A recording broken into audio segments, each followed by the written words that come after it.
Hi, this is Ron Darling. This is Skip Lockwood. Hi, I'm Ron Swoboda of the 69 New York Mets, and you're listening to Mets Musings with Gary Mack.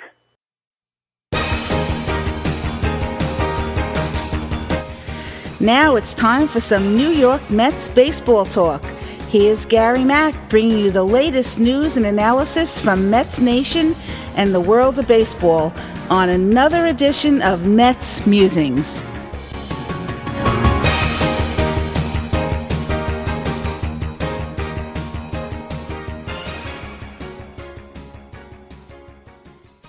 Hello, everyone, and welcome to a new edition of Mets Musing. My name is Gary Mack, and I'm your host, and let's get right into the news of the moment. Unless you've been living on a deserted island somewhere this last week, you've probably heard by now that Mets catcher Francisco Alvarez has a fractured hamate bone in his left hand and will be out for 6 to 8 weeks following surgery. According to Carlos Mendoza, Mets manager, Alvarez felt something in his left hand while swinging during a live at-bat on Saturday. And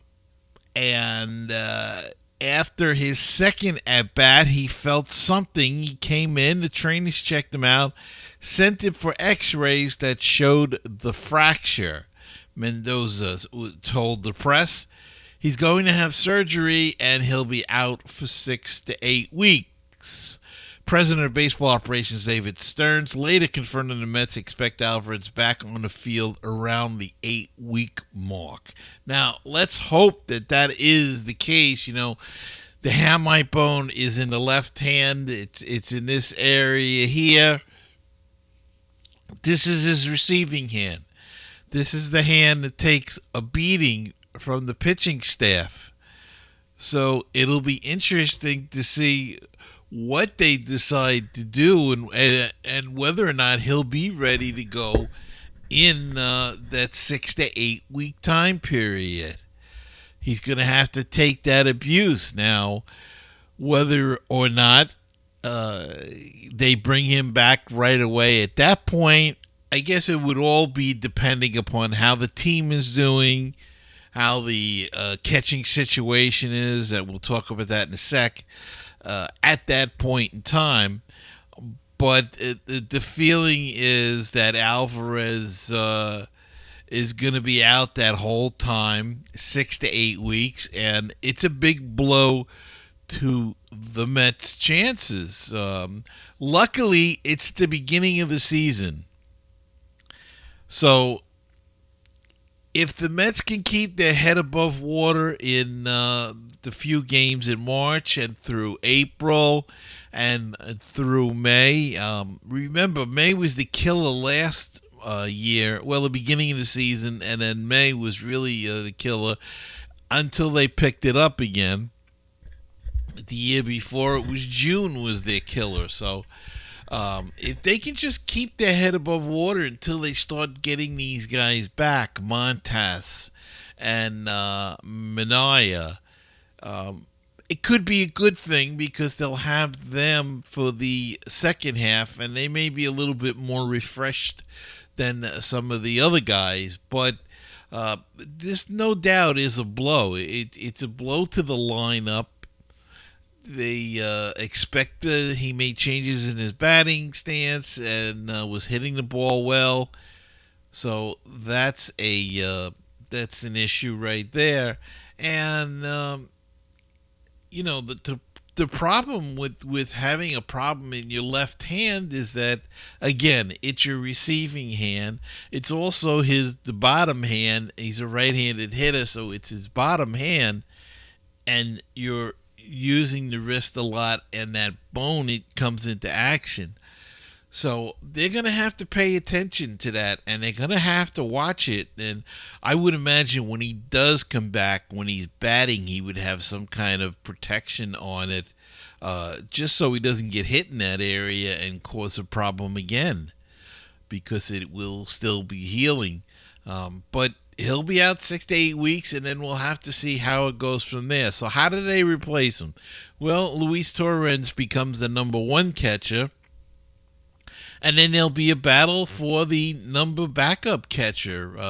Currently Hayden Senga or Jackson Reitz or Chris Williams. One of those guys is going to have to step forward and take this job. It's a great opportunity now for one of those guys to make the Major League roster at this level going into the season. So it just makes spring training a tad more interesting now because they'll be battling it out for that position. And we'll see who wins the job. So far, they've done pretty well. I think the other day, Jackson Reitz hit a grand slam home run, and I forget who the other guy was that hit a big home run, but Torrens hit a couple of home runs so far. So it may work out where it'll work out for the Mets hopefully, and everything will go smoothly, and Alvarez will come back and he'll pick up where he left off and start going and hitting a little bit. All right, Cody Senga was working on the backfields the other day, and he feels like there's still work to be done. Not so much because of the injuries. He just feels his mechanics is still a little bit off, but he's got about 2 weeks before the season starts. I think 16 days to opening day. And he's planning to continue to work on it, and he will be ready for opening day. He said he felt good about the work that he's been doing, and he's looking forward to the season to begin. So Cody Senga slowly but surely getting ready. And you remember he made that appearance last year after coming back from injuries towards the end of the season to mixed reviews. He didn't do that great, but he was, not that bad either. He had a good outing, a bad outing, and that's what happens when you're coming back from an injury like that. But he says he's ready to go. Now, in regards to the rest of the pitching staff and other players that have been shining and impressive this spring, Canning and McGill and Krasnick, they all pitched very well so far this spring training. Canning, he was very impressive in his debut a couple of days ago, and McGill yesterday pitched very well. Krasnick, he's been sensational the whole spring. Starling Marte made his debut, and it went well. He doubled in his first at-bat, struck out his second at-bat. But after he hit the double, he scored from second on a base hit by Jeff McNeil, and his knee passed the test, running, stopping, and so on. So that could be a good sign. Look, if Marte can stay healthy and they don't trade him before the season starts, he could be a big plus at the DH and maybe an occasional outfield, platooning with Jesse Winker, especially with the idea now that Nimmo is still hurting, and we'll get to that in a second as well. But between those two, Winker and Marte, and it could be an interesting situation at the DH spot if both of them stay healthy and both of them hit. Now they both, Marte just debuted, but Winker's been having a pretty good spring. So if he can roll that into the regular season, he ended last year pretty good, and into the postseason had a pretty good postseason. If he can roll that into the regular season, and don't forget, he had a terrific first half last year with the Nationals in basically just the DH role. So we could be looking at some lineup. Of course, the the pitching will be the big issue. But so far, that's looked good in spring. And I know what people say, it's only spring training, you can't count on that. But that's all we have to go by. And these guys now are starting to face opening day lineups. And if they can continue their pitching as well, then maybe we found some diamonds in the rough. You never know. Hopefully, last year, look, Manaea, Severino. This year could be Canning, could be Kragnick, it could be Montas when he comes back. You just never know. And let's hope for the best and hope that their pitching can hold up. All right. We have an update on Brandon Nimmo as well. He got a gel shot in his knee. Carlos Mendoza, the Mets manager, said that Nimmo took some at-bats without issue. But when he did get some running in, he couldn't get past the 85% mark, which is not good. So they gave him the gel shot. It'll lubricate the joint. He can't do anything for 48 to 72 hours, and then they will amp him back up, which should be either today or tomorrow as we record this. Nimmo will still work out in the weight room, but no baseball activities for a few days, and then they'll reevaluate and see how the knee is at that point in time. There still is enough time, they feel, to get him done. He did have an MRI done on his knee earlier in the week, and it showed no damage, but the discomfort Nimmo felt trying to run at 100% gave them the black flag went up, so they checked it out to see if everything's okay. But the knee is okay structurally, nothing wrong with the knee, just some discomfort, and I think we all know about discomfort in the knee. So, Brandon Nimmo hopefully be ready opening day. If not, we still have Jose Siri. There's still the possibility, Taylor could play there and Siri could play center, vice versa. They could switch back and forth. Winker could go in for a game or two.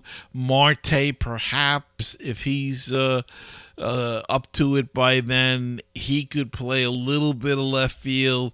Jeff McNeil could always go to left field on a more permanent, if it looks like Nimmo will miss any considerable time. They can move McNeil out there and put Acuna or Walton or whoever's or Beatty even at second base in the meantime to cover that slot. So the flexibility is there.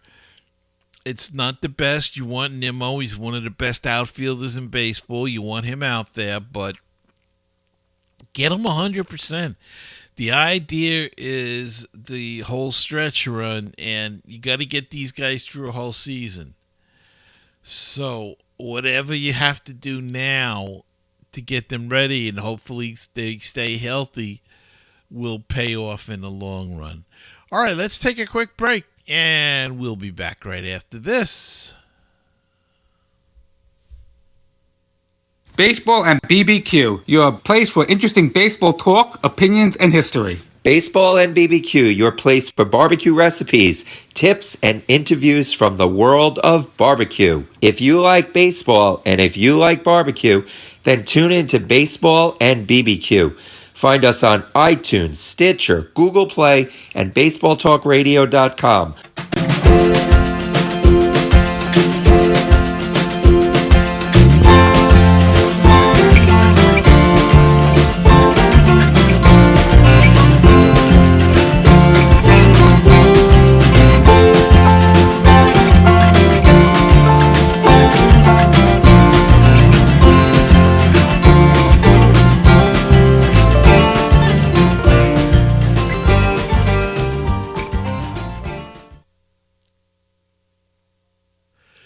Okay, and we're back. And as I said earlier, we are a mere, I think it's 16 days to the opening day, and things are getting exciting.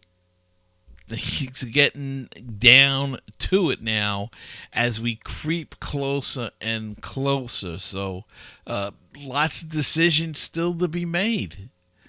We thought we were set at a lot of positions, and then, of course, the injuries come in, and then that kind of throws a monkey wrench into everything. But, as I said, we have some flexibilities, the Mets do, and we'll see which way they decide to go.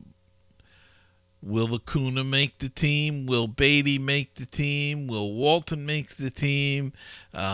Beatty and Acuna are both having pretty decent springs. They're hitting pretty well and playing different positions, which is good. Acuna's played a little bit of third. He's played second, a little bit of short. Beatty, the same thing. He's played some second. He's played some third. He's even worked out at shortstop. So the Mets are trying to put themselves in a position where they have the best players and they can move them into different positions. So you can bring one guy up and he can cover three different positions. That's the trend in baseball anyway, the utility player now, and having guys that have a lot of versatility. So we'll see how it shakes out. Do any of those three make the team? Do they all make it? A lot's going to depend on Nimmo now. What happens to him? Who's going to be the backup catcher? All questions we will know the answer to in 16 days. And don't forget, the roster that goes into opening day will be completely different by the end of the season. We knew that from last year. So that's something to look forward to as well. And the New York Mets opened up a pop-up experience, Mets House NYC, at 1 Union Square West, opposite of the southwest corner of Union Square Park. To celebrate the upcoming season, Mets House will feature themed activities, exclusive merchandise, ongoing surprise experiences, giveaways, and special gifts with purchases. Exclusive in-store only deals on regular season tickets will also be available. So, Mets opened up a retail location, as I said, in Union Square Park. Come on, Mets, why don't you open one up on Long Island? Long Island's a big hotbed of New York Mets baseball. People love the Mets out here. I don't understand why it seems that the Long Island contingent gets a little bit overlooked. So come on, Mets, you can Mets should open up one out of here and open one in Jersey as well. Lots of hotbed of Mets action in all of those places. All right, well, that is going to wrap it up for this week's show. Quickie compared to the last couple of weeks, but we had a great interview with Will Furman last week, the last 2 weeks. I hope you'll go check it out and check out his book, 1973. You Gotta Believe the New York Mets, and available on Amazon, of course. And a couple other books. Art Shamsky's got a book out. And Evan Roberts has a good book out, so go check it out while you're waiting for opening day. And if you could, while you're waiting, hit that subscribe and like button. It helps us know how we're doing. And leave a comment below on YouTube. Or if you're watching this on Rumble, hit the follow button. You can also listen to the audio on your podcast app, no matter which podcast app you use. We're there. So go check it out. Apple Talk or whatever, Apple Podcasts, Google Play, wherever you get your podcast, we are there. So until the next time, 16 days left, still some questions to be answered. All will be revealed. Stay right here and you'll find out. I'm Gary Mack, and remember, keep the faith, stay optimistic, and let's go Mets. And I will see you next time on another edition of Mets Musings.